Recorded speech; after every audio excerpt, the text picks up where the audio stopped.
Hi guys! Welcome to the Rewatch Season 1 Episode 20, Theatricality. Yay! If you've noticed, I'm wearing a different jacket than I was in the first video I did today, and I'm wearing a hat and my hair is different because I have to differentiate the videos, and I actually never wear this hat. I love this hat. I never get to wear it. I thought, you know, why not wear it for this episode? Theatricality. And I did a side braid, which doesn't look that bad, but yay! Okay, let's watch.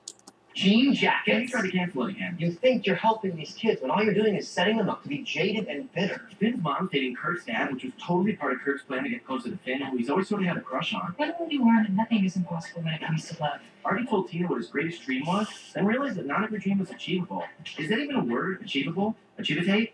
Achievalize? Okay, you just said like 10 offensive things. Jesse pushed Rachel to find out who her mom was, and it turns out it's Shelby Corcoran, the coach of vocal adrenaline. I want to look that's so optimistic, it could cure cancer. Jeez, and that's what you missed on Glee. Am I in trouble? Come on, you've got more self-esteem than that. I think this might have something to do with your perfect attendance last semester. No, Miss Kwon Chang is in trouble.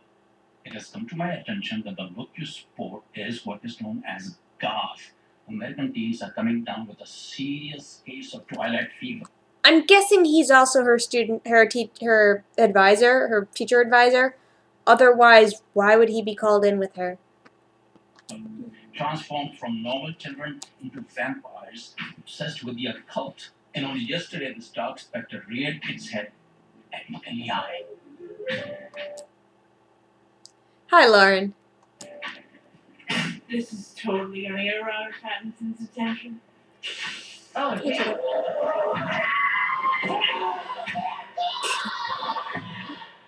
I don't mean to state the obvious, but you do know that vampires aren't real, right? They don't exist. William, denial will not make this problem go away. My parents won't even let me watch Twilight. My mom says she thinks Kristen Stewart seems like a bitch. This is a serious problem. Miss Kwon Chang, you've got to find yourself another style of dress. Hold on a second. Tina is shy, and one way she's found to express herself is through her clothes. Thank you, Shu. High school is an incredibly important time when kids get to explore who they are. When I was in high school, I had a whole year where I dressed exactly like Kurt Cobain. I mean, come on. There has to be someone who you used to dress like. Yes, for several years in my early 20s, I dressed up as Elvis, but he was a Christian, Will, and he did not possess the ability to transfer into a bat. I think he thinks vampires are real. I think you're right. Studies have shown that a strict dress code fosters a safe and stable learning environment with fewer instances of gang violence and vampirism. So if I see you dressed in lacy demon clothes again in a Kwon Chang, you will be suspended.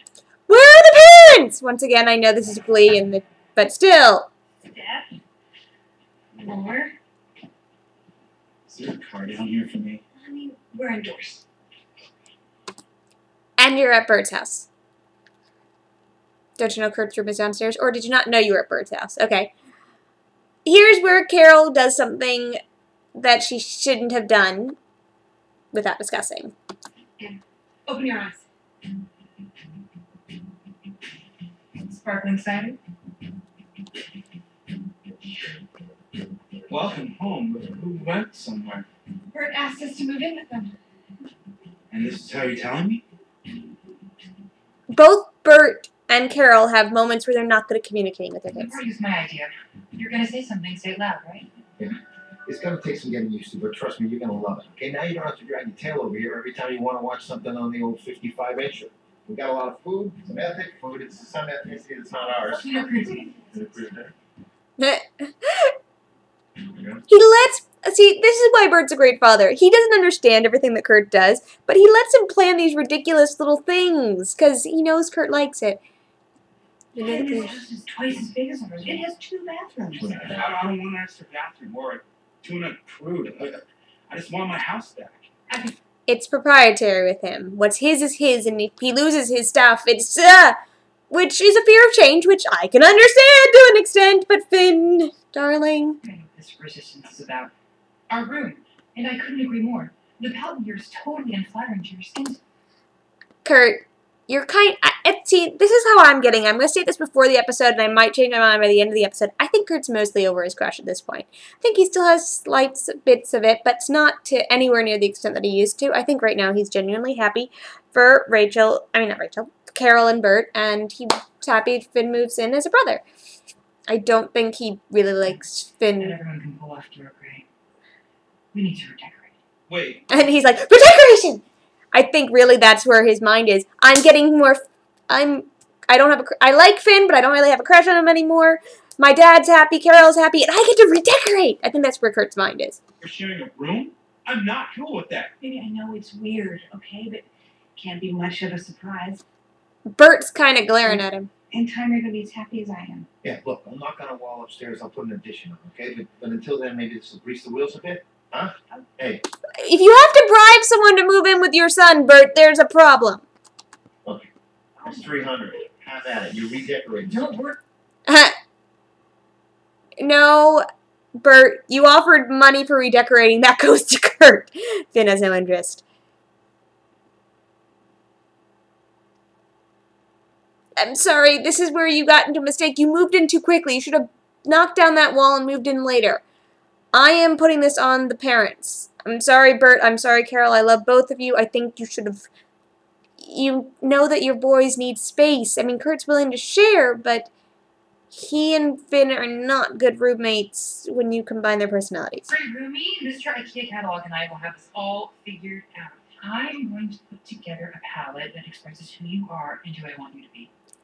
Who you want to be. Hey, what night's game night? Kurt wants everyone to be who he wants them to be. So that's not really about his crush. I seriously feel like Kurt's mostly over his crush by this point. You play sorry? Yeah.